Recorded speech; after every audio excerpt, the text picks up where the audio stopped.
ମାଲକାନଗିରି କତାମାଟିରୁ ଗ୍ରାମ ମାଟାପାକା ପଞ୍ଚାୟତ ଜିଲ୍ଲା ମାଲକାନଗିରିର ଖ୍ରୀଷ୍ଟିଆନ ମାନଙ୍କ ଉପରେ ଆକ୍ରମଣ ଘଟଣାକୁ ନେଇ ଖ୍ରୀଷ୍ଟିଆନ ମଞ୍ଚ ଦ୍ୱାରା 2 ତାରିଖ ଦିନ ଶାନ୍ତି ରାଲି ନିମନ୍ତେ ଆହ୍ୱାନ। ଖ୍ରୀଷ୍ଟିଆନ ନେତାମାନଙ୍କ ଦ୍ୱାରା ଆଲୋଚନା ବୈଠକ ଅନୁଷ୍ଠିତ।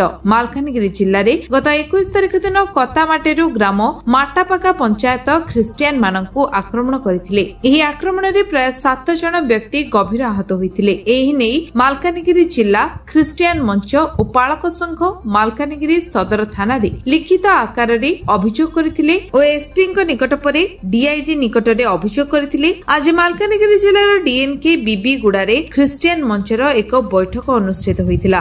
ଏହି ମାଲକାନଗିରି ଜିଲ୍ଲାର ପାଳକ ସଂଘ ସଭାପତି ବିଜୟ କୁମାର, ଜେଇଏଲସି ପରିଚାଳକ ଲାଲୁ ତୁଷାରପାଣି, ସମ୍ପାଦକ ସାମୁଲେ ଗଣ୍ଡା, ପରାମର୍ଶଦାତା ପାଳକ ସର୍ବକୁମାର ବିଷୟୀ ଏବଂ କର୍ମକର୍ତ୍ତା କୋରାପୁଟ ଜିଲ୍ଲା ବିଶ୍ୱଫ ରାଜେଶ ପାତ୍ର, ସଭାପତି ଜିତେନ୍ଦ୍ର ଖସଲା, ଓକିଲ ମହାନଦିଆ, କେସିୱାଇଏଫ ସଭାପତି ଡକ୍ଟର ଇସ୍ମାଇଲ ପାତ୍ର, ଉପସଭାପତି ଜାକୁବ ଗଣ୍ଡା, ଉପଦେଷ୍ଟା ରମିଲ କୁଲଦୀପୀ, ପିଙ୍କୁ ପାତ୍ର, କେସିୱାଇଏଫ ଉପଦେଷ୍ଟା ପାଳକ ଦେବଦତ୍ତ ପାଣି ମୁଖ୍ୟ ଉପସ୍ଥିତ ରହି ଏହି କାର୍ଯ୍ୟକ୍ରମରେ ସମ୍ପାଦକ ସାମୁଲେ ଗୋରଡା ପରିଚାଳନା କରିଥିଲେ। ଏହି ଆଲୋଚନା ମାଲକାନଗିରି ଜିଲ୍ଲାରେ ଖ୍ରୀଷ୍ଟିଆନ ମାନଙ୍କ ଉପରେ ହୋଇଥିବା ଘଟଣା ନିନ୍ଦା କରିବା ସହ ଆସନ୍ତା ଦିନରେ ମାଲକାନଗିରି ଜିଲ୍ଲାରେ ଗୋଟିଏ ବଡ ରାଲି କରି ଖ୍ରୀଷ୍ଟିଆନ ମାନଙ୍କର ଶକ୍ତି ପ୍ରକାଶ କରିବା ସହ ଶାନ୍ତି ରାଲି କରିବା ପାଇଁ ଆଲୋଚନା କରିଛନ୍ତି।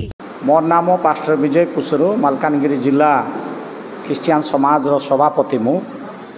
आज मालकानगिरी जिला सदर महकुमा एक विशेष बैठक आयोजन करा जायथिला। मालकानगिरी जिला ख्रीष्टियान मंच ए बैठक आम अनुष्ठित करूँ।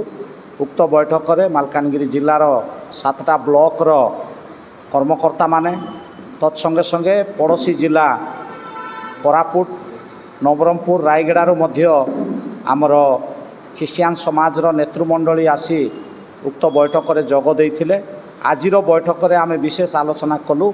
गत जून 21 तारिख दिन निरीह ख्रीष्टियान आदिवासी मान प्रति जो अत्याचार होइछि ता संबंध में आम मेमोरांडम देइथिबा सत्वे मध्य प्रशासन तरफ कौन प्रकार पदक्षेप एपर्यंत ग्रहण करिनथिबा हेतु आगामी जुलाई 2 तारिख दिन एक विशाल जनसमावेश बा राली मालकानगिरी आम समाज तरफ करने राजरास्तार ओह्लाई राली करने आम मैंने आज निष्पत्ति नहींचु।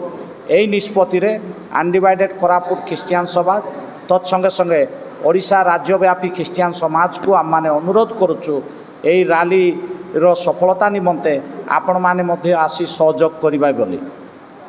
समस्त को नमस्कार, धन्यवाद। मालकानगिरी वासुदेव चेना जयपुर देवदत्त पाणी रिपोर्ट, विश्व विजय न्यूज ओडिशा।